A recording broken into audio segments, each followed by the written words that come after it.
Everything in this video was found on a public domain. Welcome to the Danger Zone. It's Ashley. Lots of love and many blessings your way.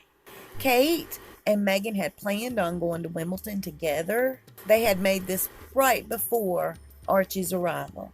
And of course, it didn't work out that way, and that's what we need to talk about. So yesterday, surprisingly, Megan had shown up to Wimbledon, but not with Kate. She was there with two of her sorority sisters from her university days. Now, these two women have been used in the past by Megan as a stepping stone, and we'll talk further into that in a different video. Okay, so these ladies are Lindsay Roth and Genevieve Hillis. Being said that they're BFFs of Megan's. But you know what, y'all? Her body language said otherwise the entire time they were there. She was extremely stiff and rigid and had that plastered on fake smile the entire time. And at one point, Lindsay Roth had leaned in to try to tell her something, and she kind of like jumped over into Genevieve's lap almost. She has the audacity to act as if she's better than they are in the looks department. She needs to calm down. Her personality sucks. I don't know. It flew all over me. I felt bad for those women. I really felt bad for them. They were just being used. What I've been told is she's really ticked most of her new friends off, and nobody wants to hang out with her. So here, she scoops up these older friends and drags them along. Lindsay Roth at one point decided she wanted to be a writer, and what she's known for is a book called What Pretty Girls Are Made Of. The book was sort of like The Devil Wears Prada, and from the jump, it was getting really negative reviews.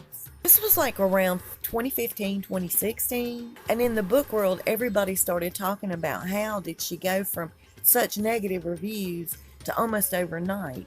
Even men who loved sci-fi or auto mechanics were picking this book up, reading it, and giving it rave reviews. Nobody could understand it. And the chatter back in the book world is that she had hired a bunch of people to give faulty reviews. Just like how Megan can bring out all the fluffy rainbows and butterfly stories to try to smother out the real deal. So I've wondered, did she get a tip, advice, how to handle negative press, negative reviews, so to speak, from Lindsay Roth? I've wondered. And of course, I'm not the only one that has. Now, Genevieve Hillis, the girl to our left and Megan's right, is some big deal in her daddy's company. But she has dabbled in politics, government issues.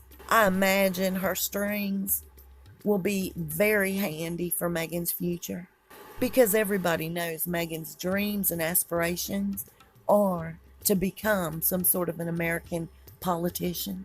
I don't know how that'll work, though. At one point, Megan was the maid of honor for Lindsay Roth at her wedding. But it's like after Megan got to her next level, she just sort of stopped dealing with them. It's very strange. No, it's not. It's very typical. Word on the street today is the fact that now Megan's having to run with her older crowd, recycling her friends, because she's ticked everybody in her new circle almost completely off. Remember that show they did, Harry and Meghan Plus One, right after Archie's arrival? Do you know that she personally chastised Daniel, the makeup artist, that literally cried on television over her? She blessed them out, saying that she didn't give them permission. She didn't know who gave them permission or the authority to talk about her, good or bad. Now, the reason why Kate and Megan didn't show up to Wimbledon together is this. So the Rose Hanbury and Williams situation got really big, remember? And everybody is saying that Harry, who knows everything, gave that ammunition to, of course, Megan, who then turned around and put it out there. And of course, that was not good for William and Harry's relationship, but she doesn't care. She doesn't put that much value on siblings. But Harry's as guilty as she is. I'm not leaving him out. They seem to have healed that patch of things. And during this time, everybody's trying to get along and make amends and work on their relationship. Kate and Megan had decided that they would go to Wimbledon together. What was told to me is after that, another bout of all hell broke loose, where Megan had actually screamed at Kate that she is the one that pushed William into the affair with Rose Hanbury. Now, absolutely disrespectful. She would have zero knowledge of those personal details had Harry not shared it with her. It all makes sense because there was such a weird vibe at Troop and the Color. Anyway, stick around. I'm going to share something with you real quick. I'll see you soon. We'll talk fast. Y'all stay safe and be blessed.